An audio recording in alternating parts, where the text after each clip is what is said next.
mentioned earlier, has been dictated mostly by national interests.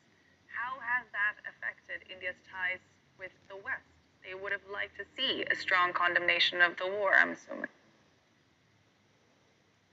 Right. I mean, the West, including Washington and other NATO countries, have grudgingly accepted India's position, and that is to refrain from condemning the war but still oppose it.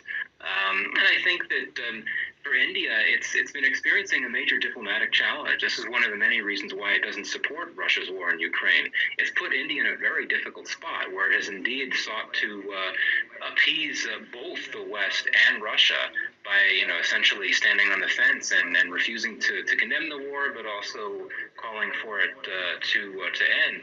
It's very difficult for India to maintain this position.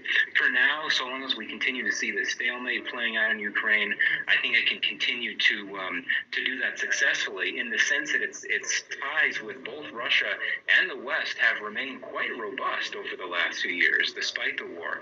But if we were to see in the coming months or the coming years, if the nature of this war were to change, if it were to intensify, if it were to somehow extend or expand to other countries, well, that would put India in a very difficult spot. It would face significant levels of pressure from the West, and I think that would make its balancing act all the more difficult to pull off. But this is what India's foreign policy on the whole has been for many years, what it describes as strategic autonomy, this idea of maintaining an independent foreign policy where you don't throw yourself in any camp and where you try to manage relations with countries that don't get along with each other in order to maximize your options and flexibility with your foreign policy.